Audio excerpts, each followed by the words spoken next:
Hello and welcome to another Major Market Movements End of the Week Market Review for June 19th, 2015. I'm Quad G, and in this video we're covering the PM complex, starting off with gold. Here looking at a daily chart. It looks to me as though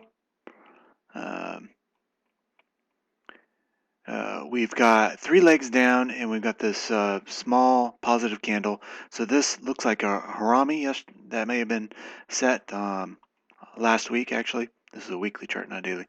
And then this week comes up and closes above the previous negative candle open, and that opened up at 1191.20, and we easily close above that. So this confirms a possible harami reversal, and it would set a key low here at 1161.29. There's some other than that, there are some other factors that make me think that the upside is limited. One in particular is this trend line above, and next week it's going to be up here at about 212, 210, somewhere in there.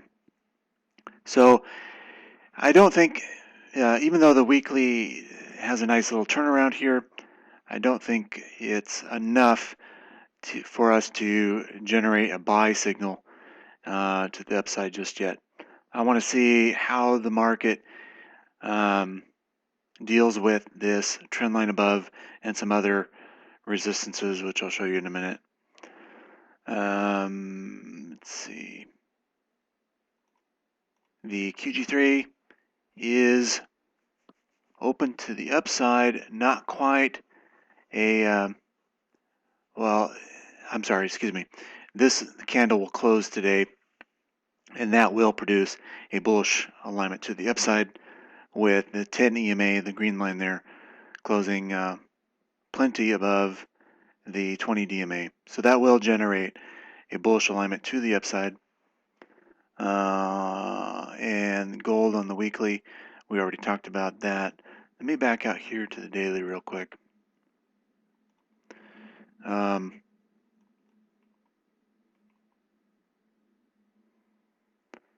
I'll show you on the other charts here in a moment, instead of looking at it there.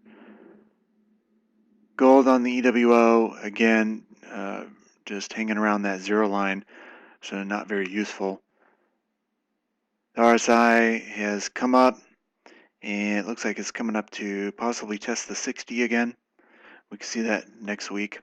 A rejection there would be potentially bearish, as the price continues to work its way around in this 40 to 60 area. And gold on the MACD is open to the upside on the daily because of this week's advance, and it looks like the weekly is open to the upside as well.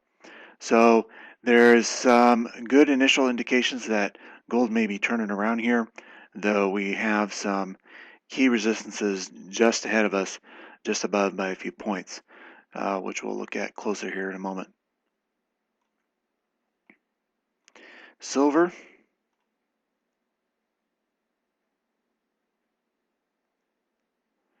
All right, so silver here came back down, tested this old trend line here, and bounced up a bit, but not giving us a really great close for the day either.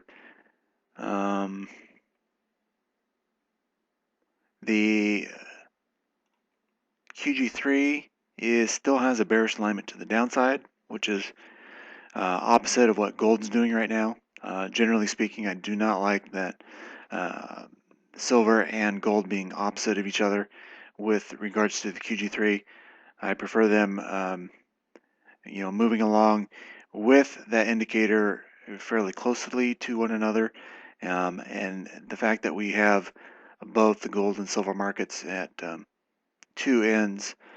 opposite ends of the spectrum here, from bullish alignment in gold and still in a bearish alignment in silver. I have a tendency to favor silver with regards to the QG3, which is still in a bearish alignment. So unless this picture radically changes, I think this is a drag upon what we're seeing in the gold market right now. Because generally speaking, silver is a leader in the PM complex. You don't see the complex going too far in a northerly direction without silver, showing some strength, and this is not showing that strength. Obviously, silver on the weekly, not anywhere close as bullish as gold closed the week. So still just a very tedious close here. If we close next week up above this negative candle, which opened up at 1671, that would be bullish. But again, we'll have to just wait and see. EWO here, we do have a slight negative divergence between these swing lows here, with a lower low in the oscillator compared to the last swing low. So slight negative divergence on the bottom side in that oscillator. Silver on the daily RSI, we did break below the 40. We've bounced back up into this 40-60 zone again. But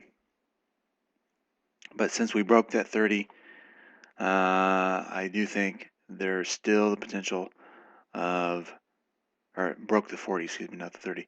There is a potential of this oscillator coming down further into the 30 area or even lower.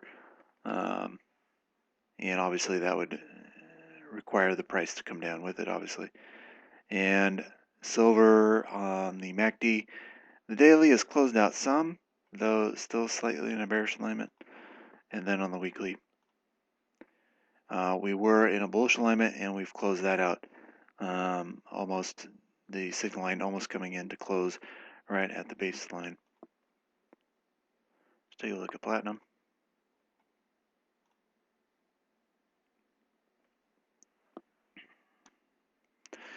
So platinum, no serious rebounds here just yet. A little bit of a hammer candle, but not much in the way of follow through.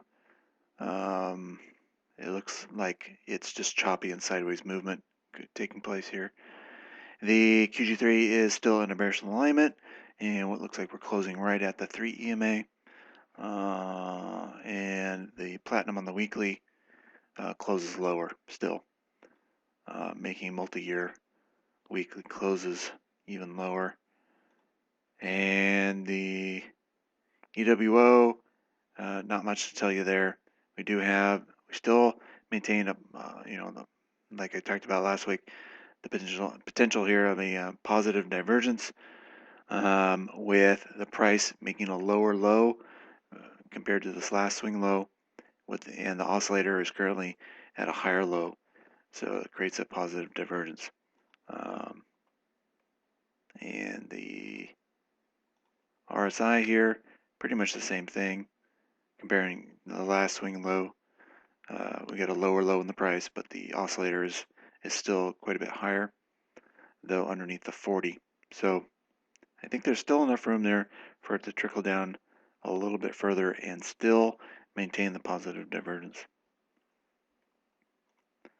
And then platinum on the weekly, we're closed out and neutral on the weekly on the MACD, and open on the daily to the downside, still bearish.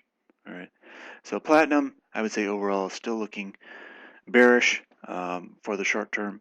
We do have the positive divergence, but I think we'll still have to wait and see and watch for a possible turnaround that survives that positive, keeps the positive divergence intact. I should point out, as I back this out, that it's actually a double positive divergence here, with a comparing all the way back here to this swing low.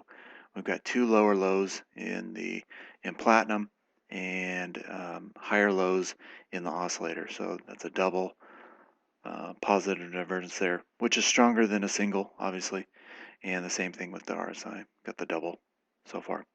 Obviously, if the RSI comes down and breaks or challenges or breaks this last swing low in the oscillator right here around 18 or so.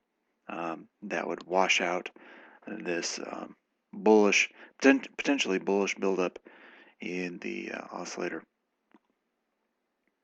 All right, so let's move on to the Elliott wave charts here. All right, so here's gold. This is the contracted flat count, with an expanding ending diagonal pattern. This is just a headache as far as the Elliott wave counting is concerned. This is the best count though that I can come up with at this time, and what it suggests is that we still have a wave C down here, this purple C, to fulfill, and it would uh, probably best be filled by a 5-wave movement down, though it's still very early. I do think this is the end of wave 1. We got a 3-legged move up for wave 2. I do think it'll be capped by, at the most, it will be capped by this dashed blue line up here, which is currently here at about 12.10 or so, going into next week. If we get a daily close above that line, and it looks like we're going to get a breakout above it, that could create a short squeeze higher up here to the 1250, 1260 level. I see that as a potential, but I think we should still wait and see, and wait for a potential reversal here at that trend line and drop down. And if we see that, we get a bearish candlestick pattern or something like that, that might present a good opportunity to get short again in gold, and catch this wave 3 down. So, but for now, I think we just have to wait and see.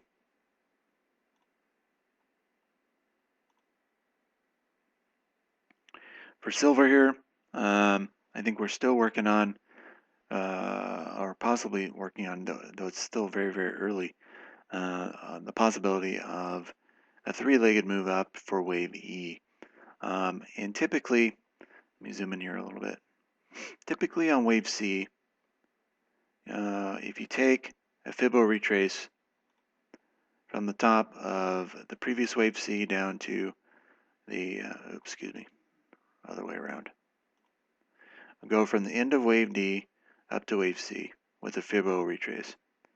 Now, typically when you're counting a contracting triangle count and you're looking for wave E, it's very rare for wave E to come all the way back up to the upper blue trend line, or the connection point between A and C. It's rare for E to challenge that line again. However, you do see wave E come up, and typically at a minimum, you'll see wave E challenge the 50% Fibbo of C and D.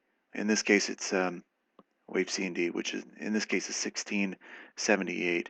So if this is a wave E, this is the bare minimum that I would expect wave E to end is right there at 1678. But also the 61.8% Fibbo is also a key target that can oftentimes be touched, and that's currently at 1701. So currently still waiting on some follow through to the upside. This will probably be very choppy and kind of ugly to the upside as we fill out wave E. And in order for that to happen, I would want to see the price stay above $15.80. We dip below that, then I think we've probably got some other structure taking shape here, and we may not get that wave E after all.